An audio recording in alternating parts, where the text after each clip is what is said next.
তাহলে আজকে শিখবো হলো মাইক্রোসফট ওয়ার্ড। মাইক্রোসফট ওয়ার্ড শেখার জন্য প্রথমে যেটা তোমার উইন্ডোজ চালাইতেছো, মনে করো উইন্ডোজ 10 বা উইন্ডোজ 7, এই জন্য তোমার সার্চ অপশানে যাইতে পারো অথবা উইন্ডোজের লোগোতে।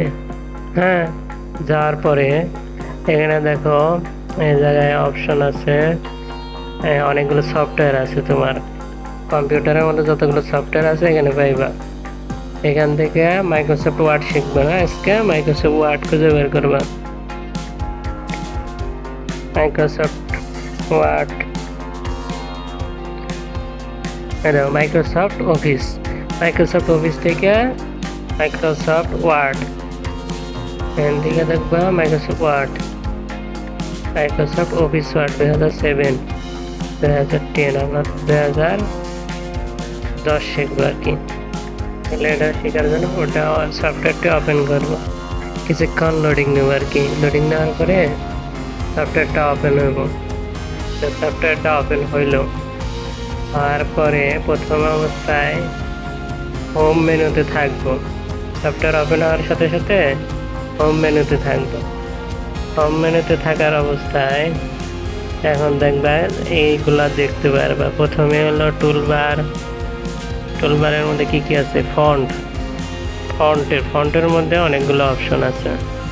আবার আছে প্যারাগ্রাফ, প্যারাগ্রাফের মধ্যে অনেকগুলো অপশন আছে। এই পাশে আছে স্টাইলের মধ্যে লেখাগুলো অনেকভাবে সিস্টেমে স্টাইল আছে। এরপরে আছে চেঞ্জ স্টাইল, ওই একই। ফাইন্ড আছে, আবার রিপ্লেস আছে, আর সিলেক্ট আছে। আর এই পাশে আছে তোমার কাট আছে, কপি আছে, পেস্ট আছে, ফরম্যাট, প্রিন্টার আছে। তো আজকে আমরা শিখবো ফন্ট, কিভাবে তোমার একটা ফন্ট সিস্টেমে কি কি আছে এটা আজকে শিখবো। প্রথমে একটা ফন্ট সিলেক্ট করবে। সিলেক্ট করার জন্য কি, এই যে অ্যারো চিহ্ন আছে না, ফন্ট সেকশনে যে এই অ্যারো চিহ্নতে যাবা ফন্টে। এখন তুমি কোন ফন্টে লিখতে চাও, মনে করো আমি এই ফন্টে লিখবো, তো যে ফন্টে লিখবা এটা সিলেক্ট করবা। আচ্ছা, সিলেক্ট করলাম, করার পরে লেখো তোমার নাম লেখো। আচ্ছা, এখন তোমার নাম লিখছো, লেখার পরে তোরা যে লেখাটাই লিখছো এখন ওই লেখাটা সিলেক্ট করবা। হ্যাঁ, সিলেক্ট করার পরে ধরো আমি এই ফন্টে রাখবো না, অন্য ফন্টে রাখতে চাই, তাহলে কি করবা? এই যে অ্যারো চিহ্ন আছে না, ফন্ট অপশন থেকে ফন্টে গিয়ে তোমার অ্যারো চিহ্নতে ক্লিক করার পরে থিম ফন্ট থেকে যে ফন্ট নিতে চাও, তোমার যদি আলাদা কোনো পছন্দের ফন্ট থাকে ওটা ইনস্টল করে এখান থেকে পাইবা। ধরো আমি এই ফন্টে রাখতে চাই, তাহলে যে লেখাটি আর কি চেঞ্জ করতে চাও ওই লেখাটি সিলেক্ট করে এই ফন্টের উপরে ক্লিক করবো। আচ্ছা, এই ফন্টে রাখতে চাইতেছি। আচ্ছা, এই ফন্ট দিলে দাও সিলেক্ট হইলো এই ফন্টটিতে। এখন হলো সাইজ, এই পাশে চিহ্নতে কি ফন্ট সাইজ। আচ্ছা, যদি ফন্টগুলো সাইজ চেঞ্জ করতে চাই, তার ডিফল্ট অবস্থায় আছে 11 সাইজের, কারণ সাইজ আর বড় করতে চাই, এই কারণে এই যে ফন্ট সাইজ থেকে এই অ্যারো চিহ্নতে ক্লিক করবে। ক্লিক করার পরে মনে করো দেখো অনেকগুলো অপশন আছে, কত সাইজে তুমি রাখতে চাও তোমার ফন্ট, 22 বা 30, 40, মনে করো আমি 26 রাখবো, 26 রাখছি। ফন্ট সাইজ বর্তমানে এখন 26। এখন হচ্ছে ফন্ট অপশন থেকে ফন্ট সাইজ কিভাবে চেঞ্জ করতে হয় শিখলাম। এরপরে আছে কি আছে ফন্ট অপশনের, এই যে বড় হাতে দাও একটা এ আছে, আর এটা আছে এ ছোট। আচ্ছা, এটার কাজ হচ্ছে যে লেখাটি তোমার সিলেক্ট করবে আর কি বড় করতে চাও, এটার কাজ মূলত আস্তে আস্তে ফন্ট সাইজ বড় হয়, আর এটা হলো ছোট হয়। আচ্ছা, ফন্ট সিলেক্ট করে যে লেখাটি বড় করতে চাই লেখাটি সিলেক্ট করে এই যে বড় হাতের ই, এটা আছে বড় একটু না, এটা তোমার একটু দিলে দেখো বড় হইতেছে আস্তে আস্তে, আর এই পাশে ফন্টগুলো চেঞ্জ হইতেছে। আর যদি ছোট করতে চাও, এই পাশে যে ছোট আছে এটা সিলেক্ট করে এটাই মনে করে ক্লিক করবা, দেখবে তোমার ফন্টগুলো ছোট হইতেছে। আর এটার কাজ হচ্ছে বড় করা। আচ্ছা, ফন্ট অপশন থেকে কিভাবে বড় ছোট করতে হয় এটা শিখলা। এরপরে কাজ কি? এইটা এ এর কাজ হচ্ছে আসলে তোমার লেখাটা যদি প্রথম অক্ষর সবসময় বড় হাতের হয়, শুরুতে বাক্যের প্রথম অক্ষর বড় হাতের হয়, এর জন্য দেওয়া হয় এই লেখাটি। ধরো এইটা ছোট হাতের আছে, এটা সিলেক্ট করে এখানে অপশনে ক্লিক করবা, ক্যাপিটাল লেটারে দেখো প্রথম অক্ষর হচ্ছে বড় হাতের।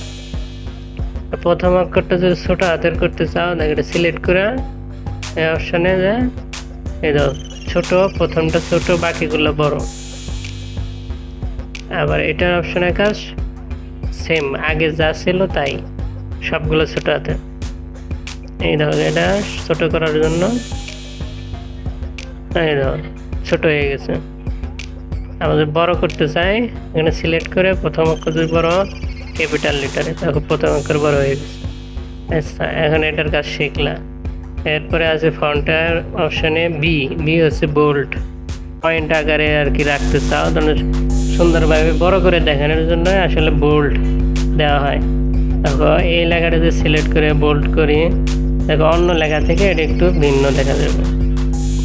একটু দেখো একটু বড় করে দেখা যাইতেছে, আর একটু কালারটা বেশি। এটা হলো বোল্ডের কাজ। যে লেখাটি বোল্ড করবো ওটা সিলেক্ট করবো, আগে সিলেক্ট করার পরে বিতে দিবা, তাহলে লেখাটি বোল্ড আকারে হবে। এরপরে হলো ইটালি, ফন্ট অপশনে থেকে আই, এর অর্থ হচ্ছে ইটালি। ইটালি কিভাবে করবা? যে লেখাটা সিলেক্ট করবা, ধরো এই লেখাটা সিলেক্ট করলাম, করার পরে ইটালিতে দেওয়া, লেখাগুলো বেঁকে গেছে, দেওয়া সোজা অবস্থায় আছে, আর পরেরগুলো দেওয়া বাঁকছে, মানে একটু বাঁকা টাইপের হয়েছে।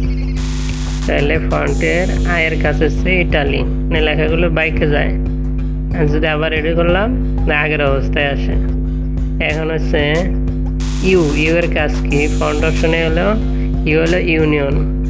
কোনো লেখাকে আন্ডারলাইন যদি করো তখন এই যে ইউ ব্যবহার করা হয়। মনে ধরো এই যে লেখাটা আন্ডারলাইন করবো, ইউ ব্যবহার করছি, দেখো লেখাটি হচ্ছে আন্ডারলাইন। আবার যদি এটা অপশনে ক্লিক করি আন্ডারলাইন চলে গেছে। এখন আবার আন্ডারলাইনটা দেখো একটু বড় করে দেওয়া যায়, ছোট করে দেওয়া যায়, স্টাইল, আন্ডারলাইনের মধ্যে স্টাইল। আচ্ছা, এরপর হচ্ছে এই যে ABC মাঝখানে কাটা, মনে করে কোনো লেখা কাইটে দিতে চাচ্ছ, তখন ফন্ট অপশনে গিয়ে এটা দেবে স্ট্রাইক। এই দেখো কাইটে দিচ্ছে, একদম এই লেখাটা কাইটে দিচ্ছ।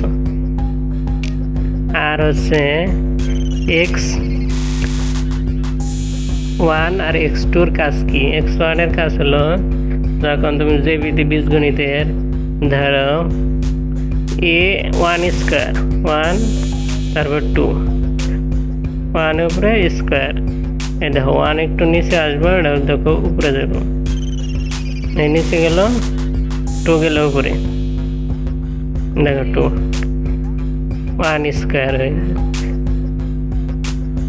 আসলে এটার কাজ মানে কোনো লেখাকে ছোট নিচে নেওয়া আর উপরে নেওয়া, এটার কাজ করা হয়। এরপরে আছে কালার, ব্যাকগ্রাউন্ড কালার, ফন্ট অপশনে গিয়ে ব্যাকগ্রাউন্ড কালার, এই যে ধরলাম যে অপশন ব্যাকগ্রাউন্ড দিতেছে, এটা দেওয়ার পরে এই অপশনে গিয়ে কালার দেবে, ব্যাকগ্রাউন্ড কালার। মনে করে এটা রাখতে চাচ্ছি, দিলা একটা কালার। আর ফন্ট অপশনে গিয়ে এটার কাজ হচ্ছে তোমার ব্যাকগ্রাউন্ড কীভাবে চেঞ্জ করতে হয়। মনে করো আমি হোয়াইট রাখতে চাই, আবার সিলেক্ট করে নো কালার, সব চেঞ্জ হয়ে গেছে আগের অবস্থায়। আবার যদি ফন্ট কালার দিতে চাও, এখন এখানে অ্যারো চিহ্ন দেখো, ফন্ট কালার, ফন্ট কালারে গিয়ে যে লেখাটি কালার করতে চাও, ধরো এই লেখাটি কালার করব, ফন্ট অপশন থেকে ফন্ট কালার সিলেক্ট করে যে কালারে দিতে চাও, ধরো আমি লাল কালার দেব, রেড, হোয়াইট, আচ্ছা লাল কালার, তো এই লেখাটি আছে রেড হয়ে গেছে, লাল কালার হয়েছে, আর বাকিগুলো কালো।